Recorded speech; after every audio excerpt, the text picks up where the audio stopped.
Hello everyone, welcome to another YouTube video where today I will be taking you through my top 10 best or greatest Melbourne Cup wins since 2000. It's only since 2000 because I haven't been alive for that long, as you could probably have noticed so far. But let's get straight into the top 10 with number 10 being the 10th best. In 10th spot, we've got MAKYBE Diva's win in the 2003 Melbourne Cup. What's great about this is MAKYBE Diva is only an Australian racehorse. It didn't race anywhere else, and it's just about to hit the front now. It's hit the front now, so that is it.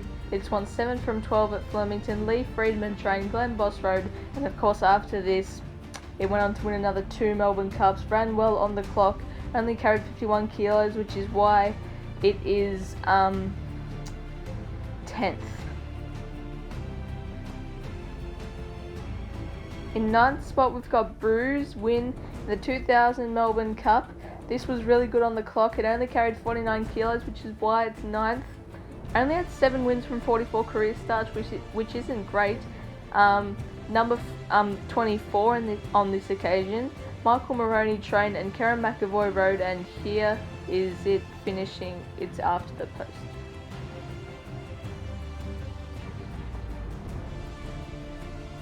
In 8th spot is ALMANDIN's win in the 2016 Melbourne Cup.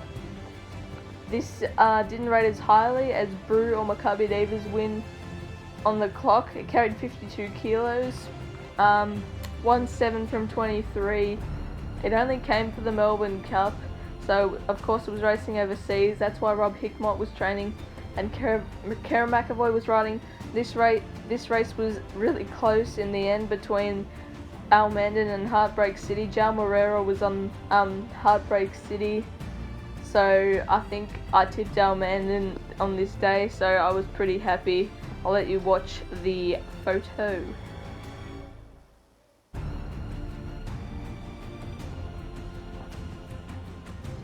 In 7th, we've got Delta Blues win in the 2006 Melbourne Cup.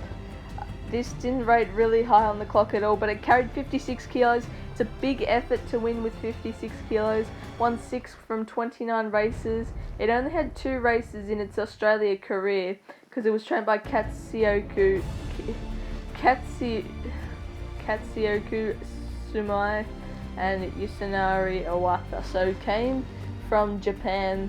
Really high rating win, and even this race was pretty close at the end. Ollie just getting pipped on the line there. In 6th place, we've got Fiorente's win in the 2013 Melbourne Cup. Fiorente won 6 from 20, which is what you want to think of a horse. That's why I went on to become a dad. It rated reasonably well on the clock, carried 55 kilos, which is still a big effort. Yeah, I think it was the favourite, but Gay Waterhouse bought it halfway through its career, obviously to target the Melbourne Cup. Obviously trained it as well. Damien Oliver rode it on this occasion, so Fiorente is a really good horse, and this is it, winning the 2013 Melbourne Cup.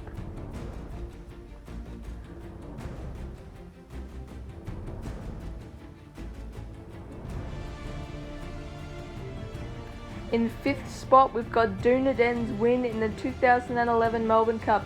DUNADEN won 10 from 46, only had 5 runs in Australia, 3 in the Melbourne Cup, 1 a Caulfield Cup and 1 a Geelong Cup. Trained by Michael Delzangles. Christopher Lemaire, the French jockey, rode it on this occasion. On the clock it was just average, but it came from a long way back, and 54.5 kilos is still a big ask, as I've only put this in 5th because it was a tight finish. Of course, the 2 internationals. Red Kiddo, so unlucky not to win a Melbourne Cup. This was his chance to do it, but was pipped out on the line by DUNADEN, unfortunately, for all the owners and for the trainer.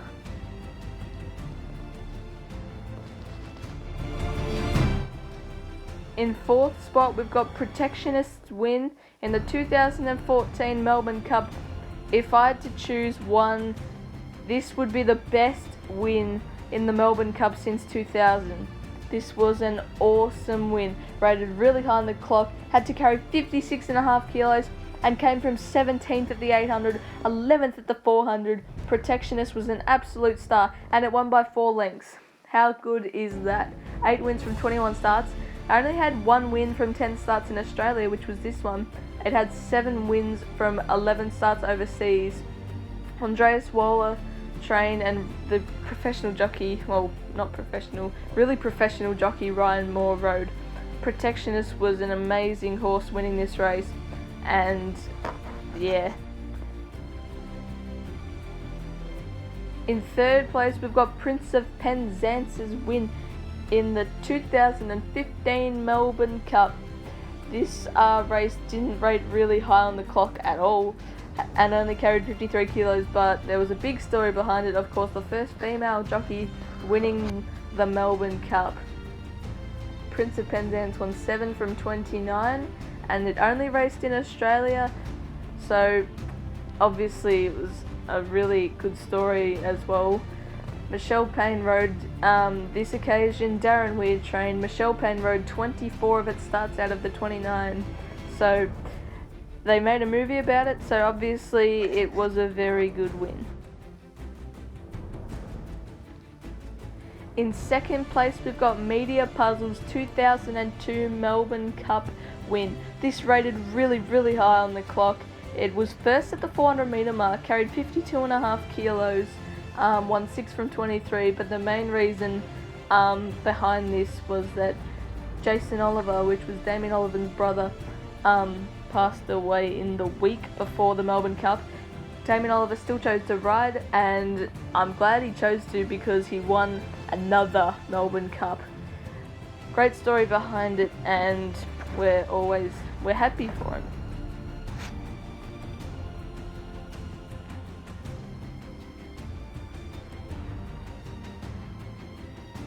First is MAKYBE Diva's 2005 Melbourne Cup win. This is the year she won her 3rd in a row. Of course, she's already won 15 from 36. She was an Australian trained horse, but this one rated really high on the clock and carried 58 kilos. Unbelievable. The story behind it was that she was chasing her 3rd and she got it, but to do it with 58 kilos and produce that time on the clock is absolutely outstanding from MAKYBE Diva. 2004 Melbourne Cup is one I haven't mentioned. That didn't rate high on the clock at all, so that's why I didn't put it in my top 10. But this is an awesome horse. Glenn Boss is very emotional, and that is MAKYBE Diva, my first. So there you go, that is my list of the top 10 Melbourne Cup wins since 2000. And I just need to say a couple of things. So Prince of Penzance was in 3rd. The only reason I put it in 3rd was because of the Darren Weir thing that was going on, and we still don't know if it was a fluke. Protectionist should have been first if MAKYBE Diva wasn't shooting for 3 in a row, if Jason Oliver didn't pass away, and if a male jockey had been riding Prince of Penzance. So hope you enjoyed. Don't forget to like and subscribe if you haven't already, and have a good day.